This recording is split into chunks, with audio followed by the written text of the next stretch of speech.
नमस्कार, मैं मुकेश कुमार। जैसा कि आप सब जानते हैं 22 फरवरी से board exam UP board exam 22 फरवरी से हैं, जिसमें कि ज़ोरों से तैयारी चल रही है।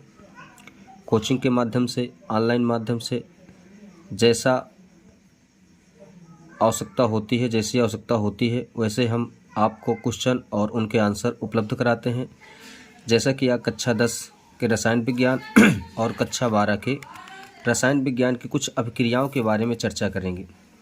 जैसा कि आप देख रहे हैं केमिस्ट्री यानी रसायन विज्ञान कक्षा 10 और 12 के महत्वपूर्ण अभिक्रियाएं, जिसमें कि पहला आप देख रहे हैं, जिसमें कि बोर्ड पेपर में हर साल 1 या 2 क्वेश्चन और इनमें से जितने रिएक्शन लिखे हैं उनमें से 1 या 2 क्वेश्चन 100% आने के चांस है। जिसमें कि पहली अपक्रिया है बुर्ज अपक्रिया। क्या है? बुर्ज अपक्रिया। बुर्ज अपक्रिया में जैसा कि आप पढ़ चुके हैं कक्षा 12 में, जब एल्किल हाइलाइड या हेलो एल्केन सोडियम धातु के साथ ड्राई ईथर की उपस्थिति में अभिक्रिया करते हैं तो एल्केन प्राप्त होते हैं। क्या प्राप्त होते हैं भैया? एल्केन प्राप्त होते हैं। यह अपक्रिया बुर्ज अपक्रिया कहलाती है। एल्किल क्या है? एल्किल को हम आर से व्यक्त करते हैं और एरिल को हम AR से व्यक्त करते हैं। जैसा कि आप जानते हैं एल्किल मीन्स यहाँ पर देख सकते हैं, जैसे कि मैंने दर्शाया है, एल्किल को R से व्यक्त करते हैं, जैसे CH3 C2H5 C3H7, और एराइल मूलक को हम पूरा का पूरा ग्रुप बेंजीन ग्रुप को एराइल मूलक कहते हैं। जैसे कि आप ऊपर आ जाइए, बुर्ज अपक्रिया में फिर से मैं एक बार पढ़ देता हूँ। जब एल्किल हाइलाइड का मतलब है, जैसे कि आप देख रहे हैं एल्किल का मतलब हो गया R, हाइलाइड का मतलब हो गया एक्स मतलब हाइलोजन परिवार जैसे कि मेंडलीव की आवर्त सारणी में आपको इनको यक्स से व्यक्त करते हैं, जैसे फ्लोरीन, क्लोरीन, ब्रोमीन और आयोडाइड। जैसे कि आप, तो यह अपक्रिया बुर्ज अपक्रिया कहलाती है। जैसे कि रिएक्शन देख लीजिए, मेथिल क्लोराइड को हम शार्ट में बोल देंगे alkyl halogen alkyl halide plus 2Na plus Cl CH3। Methyl chloride के 2 अणु लेकर सोडियम धातु के साथ क्रिया कराने पर, जैसे कि आप देख रहे हैं ड्राई ईथर की उपस्थिति में क्रिया कराने पर, जैसा Cl और Na यह सक्रिय धातु क्लोरीन से क्रिया करके यहाँ पर 2NaCl का निर्माण करते। आप यहाँ पर न लिखकर आगे रिएक्शन प्लस बनाकर 2NaCl भी लिख सकते हैं। तो जैसे कि CH3 single bond CH3 ethane का निर्माण होता है। क्या का निर्माण होता है भैया? एथेन का निर्माण होता है। तो आप समझ गए होंगे। थोड़ा सा यहाँ पर लॉजिक समझिए कि सोडियम धातु की क्रिया 2 एल्किल मूलक यानी 2 एल्किल हाइलाइड के साथ कराने पर जिस चीज़ का निर्माण होता है वह अपक्रिया बुर्ज अपक्रिया कहलाती है। क्या कहलाती है भैया? बुर्ज अपक्रिया कहलाती है। आगे आ जाइए, बुर्ज फिटिंग अपक्रिया। क्या?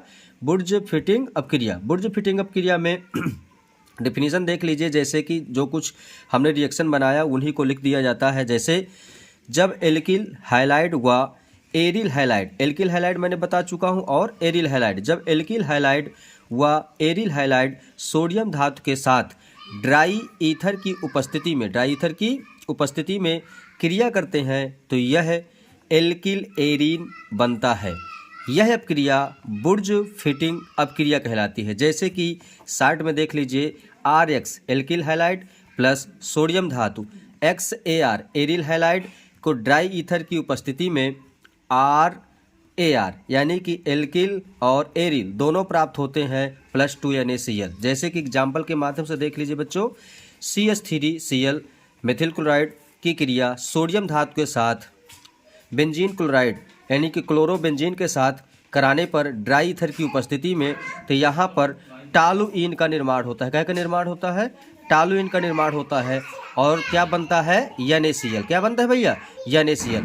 अगला देख लीजिए, फिटिंग अपक्रिया। क्या देख लीजिए भैया? फिटिंग अपक्रिया। जब एरिल हाइलाइड और हाइलोजन सोडियम धातु के साथ ड्राई ईथर की उपस्थिति में क्रिया करते हैं तो डाई एरिल प्राप्त होता है। यह अपक्रिया फिटिंग अपक्रिया कहलाती है। आ रहा है बच्चों समझ में? जब एक बार और देख लीजिए, जब एरिल हाइलाइड या हाइलोजन उसी को बोलते हैं, जब एरिल हाइलाइड या हाइलोजन सोडियम धातु के साथ ड्राई ईथर की उपस्थिति में क्रिया करते हैं तो यह डाई एरिल प्राप्त होता है। यह अपक्रिया फिटिंग अपक्रिया कहलाती है। क्या कहलाती है भैया? फिटिंग अपक्रिया कहलाती है। जैसे कि आप देख रहे हैं आगे, यानी कि बेंजीन हैलाइड प्लस सोडियम धातु और बेंजीन हैलाइड, यानी बेंजीन हैलाइड के दो अणुओं को लेकर सोडियम धातु के साथ क्रिया कराने पर ड्राई ईथर की उपस्थिति में तो क्या बन जाता है? डाई बेंजीन बनता है। तो प्लस 2NaCl। आप 2NaCl को आप यहाँ पर भी लिख सकते हैं माइनस 2NaCl भी लिख सकते हैं। आ रहा समझ में भैया? बट आप एक जगह लिखेंगे या फिर प्लस लगाकर आगे लिखेंगे या फिर यहाँ पर लिख देंगे। जैसे एक देख लीजिए उदाहरण, C6H5Cl plus 2NaCl C6H5। Phenyl chloride क्या है? फेनिल क्लोराइड या बेंजीन क्लोराइड इसी को बोल सकते हैं। क्या बोल सकते हैं? बेंजीन क्लोराइड को ड्राई ईथर की उपस्थिति में क्रिया कराने पर, ड्राई ईथर की उपस्थिति में क्रिया कराने पर क्या बन जाता है? डाई बेंजीन का निर्माण होता है। कैसे डाई बेंजीन का निर्माण होता है? जैसे कि यहाँ से Cl और Na और फिर यह एक अणु Cl का ये अलग हो जाते हैं और यहाँ से निर्माण होता है माइनस 2NaCl। जैसा कि 12 की ये तीन के तीनों रिएक्शन मोस्ट इम्पॉर्टेंट हैं। बुर्ज अपक्रिया में एक बार जल्दी से देख लीजिए। बुर्ज अपक्रिया में 2 एल्किल मूलक लेते हैं और सोडियम धातु के साथ अपक्रिया कराते हैं, और बुर्ज फिटिंग अपक्रिया में एक एरिल मूलक लेते हैं और एक एराइल मूलक लेते हैं, यानी कि एक एरिल हैलाइड और एक एल्किल हैलाइड को सोडियम धातु के साथ क्रिया कराते हैं। और फिटिंग अपक्रिया में थोड़ा सा माइंड में बैठाना है। फिटिंग अपक्रिया में जैसा कि आप देख रहे हैं, फिटिंग अपक्रिया में दोनों तरफ यानी दो अणु एराइल हाइलाइट के ले लेते हैं। कहे के ले लेते हैं? एरिल हाइलाइट के लेते हैं सोडियम धातु के साथ क्रिया कराने पर। किसके साथ? सोडियम धातु के साथ क्रिया कराने पर। जैसा ये कक्षा 12 में मोस्ट इम्पॉर्टेंट 3 में से शायद 2 रिएक्शन या 1 रिएक्शन 100% आने के चांसेस हैं।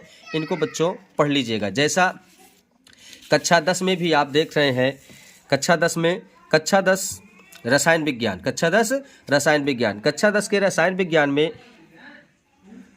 अभिक्रियाओं का ज़्यादा उतना महत्व नहीं है, बट थोड़ा सा देखते जाएं। जैसे कि आप देख रहे हैं कक्षा 10 में कुछ रिएक्शन आती हैं, बट कक्षा 10 में ज़्यादा बोर्ड एग्जाम में रिएक्शन नहीं आती हैं, जिसमें कि इम्पॉर्टेंट रिएक्शन है एथिल एल्कोहल की क्रिया H2SO4 से भिन्न तापों पर कराने पर प्राप्त अभिक्रियाएं कराने पर, यानी भिन्न भिन्न तापों पर कराने पर। भिन्न भिन्न ताप का मतलब है एक बार 110 सेंटीग्रेड पर गर्म करने पर, एक बार 140 सेंटीग्रेड पर गर्म करने पर और एक बार 160 से 170 सेंटीग्रेड पर गर्म करने पर हमें अलग अलग उत्पाद प्राप्त होते हैं। जैसे कि आप देख रहे हैं C2H5OH एथिल अल्कोहल की क्रिया H2SO4, यानी कि H2SO4 सांद्र H2SO4 की क्रिया सांद्र H2SO4 की क्रिया 110 सेंटीग्रेड पर कराने पर तो हमें प्राप्त होता है यहाँ से। जैसे आप H2 है तो इसको हम लिख सकते हैं HHSO4 और यह OH इस H के साथ एक H के साथ क्रिया करके कहे का निर्माण करता है H2O का, और हमारे पास बचता क्या है? C2H5 और एक HSO4। तो इसको हम बोलते हैं एथिल बाई सल्फेट, या इसी को बोलते हैं एथिल हाइड्रोजन सल्फेट। किस पर गर्म करने पर? 110 सेंटीग्रेड पर गर्म करने पर। जैसे कि अगला देख रहे हैं C2H5OH एथिल अल्कोहल C2H5HSO4, यह 2 पदों में संपन्न होती है। मतलब कहने का C2H5HSO4 एथिल बाई सल्फेट को एथिल अल्कोहल के साथ 140 सेंटीग्रेड पर, किस पर भैया? 140 सेंटीग्रेड पर क्रिया कराने पर, यानी कि गर्म करने पर हमें प्राप्त होता है। जैसे C2H5 C2H5O C2H5, इसको रासायनिक भाषा में जैसे डाई एथिल ईथर कहते हैं। क्या कहते हैं? डाई एथिल ईथर कहते हैं। और लास्ट में प्राप्त होता है H2SO4। जैसे कि कुछ मैंने लैंग्वेज लिखा है, इसको भी देख सकते हैं। तथा सांद्र H2SO4 की एथिल एल्कोहल को 160 से 170 सेंटीग्रेड पर क्रिया कराने पर, यानी गर्म करने पर एथिल हाइड्रोजन सल्फेट बनता है, जिसे फिर से पुनः 170 पर गर्म करने पर एथिलीन प्राप्त होती है। जैसे कि मैंने दोनों रिएक्शन बार बार दर्शा दिए हैं। C2H5OH H2SO4, इसको हम लिख सकते हैं HHSO4। H2SO4 को क्या लिख सकते हैं भैया? HHSO4 160 से 170 पर क्रिया कराने पर। तो और OH अलग हो जाता है तो कहे का निर्माण होता है H2O को। आप चाहे तो यहाँ पर भी लिख सकते हैं, आप चाहे तो यहाँ पर, बट एक जगह लिखा जाएगा। तो C2H5HSO4 C2H5HSO4 ethyl by sulphate. जैसे ही एथिल बाई सल्फेट को 160 से 170 सेंटीग्रेड पर गर्म कर देते हैं, 160 से 170 सेंटीग्रेड पर गर्म कर देते हैं, तो C2H5HSO4 एक H यहाँ से विस्थापित होकर यहाँ पर बन जाता है C2H4। इसी को बोलते हैं एथिलीन। क्या बोलते हैं भैया? एथिलीन। और एथिलीन की संरचना होती है CH2 डबल बॉन्ड CH2, इसी को बोलते हैं एथिलीन। जैसे कि आप आगे देख रहे हैं, जो सेकंड प्रोडक्ट बचता है, साइड प्रोडक्ट जिसे बोलते हैं H2SO4। जैसा कि एक दो छोटी रिएक्शन यानी कि समीकरण को संतुलित कैसे किया जाता है थोड़ा सा देख लीजिए। रासायनिक अभिक्रियाएं, जैसे कक्षा 10 में बार बार पूछे जाने वाली ये क्वेश्चन है, जैसे बोर्ड एग्जाम कक्षा 10 में, जैसे हाइड्रोजन प्लस क्लोरीन, आपको हिंदी से ही लिख के आएगा ऐसे ही, hydrogen plus chlorine is equal to hydrogen chloride. अब आप हाइड्रोजन प्लस क्लोरीन, हाइड्रोजन को हम H भी लिख सकते हैं, बोलो भैया, बट H इसलिए नहीं लिखते हैं क्योंकि हाइड्रोजन गैस के रूप में होती है और यह अणु के रूप में होती थी, H2 प्लस Cl2। बहुत सारे बच्चे कक्षा 10 भी पास हो जाते हैं, बट उनको ये नहीं पता होता H2 ही क्यों लिखते हैं, H क्यों नहीं लिखा है। तो वह हाइड्रोजन जो है, हाइड्रोजन गैस के रूप में है यदि, तो H2 प्लस Cl2 की क्रिया कराने पर कहे का निर्माण होता है हाइड्रोजन क्लोराइड, और हाइड्रोजन क्लोराइड का सूत्र होता है HCl। HCl दो हम क्यों लगाए हैं? क्योंकि बाएं पक्ष में देख रहे हैं कि दो हाइड्रोजन है और दो क्लोरीन है, तो समीकरण को संतुलित करने के लिए दो का गुणा कर दिया 2HCl। जैसे अगला देख लीजिए, सोडियम प्लस जल इजकल टू सोडियम हाइड्रोक्साइड और प्लस हाइड्रोजन का निर्माण होता है। क्या का निर्माण होता है भैया? हाइड्रोजन का निर्माण होता है। जैसा कि आप देख रहे हैं, सोडियम की क्रिया जल से कराने पर जल का सूत्र होता है H2O। क्या होता है? H2O को हम लिख सकते हैं HOH। क्या लिख सकते हैं भैया? HOH। एक इसमें माइनस का है और एक इसमें क्या है? प्लस का है। तो हमेशा प्लस किसके साथ क्रिया करता है? माइनस के साथ। तो यहाँ पर बन गया NaOH। तो ये देख लीजिए NaOH, और आपके पास बचा है H2, तो हमने निकाल दिया H2 गैस। क्या निकाल दिया भैया? H2 gas. जैसा कि आप देख रहे हैं समीकरण को संतुलित करना है, तो यहाँ पर हाइड्रोजन 2 है, यहाँ पर भी हाइड्रोजन 2 है, यहाँ पर सोडियम 1 है, यहाँ पर भी सोडियम 1 है, बट यहाँ पर देखिएगा ऑक्सीजन कितने हैं? 2 हैं, बट ऑक्सीजन यहाँ पर 1 है। तो हम यहाँ पर क्या गुणा करा देंगे? 2 का गुणा करा दीजिए। क्या का गुणा करा दीजिए भैया? 2 का गुणा करा दिया, बट प्रॉब्लम ये हो गई, इधर सोडियम 2 हो गए, तो इधर भी हम क्या का गुणा करा दे? 2 का गुणा करा दे। अब समीकरण हमारा क्या है? संतुलित है। क्या है भैया? संतुलित है। धन्यवाद।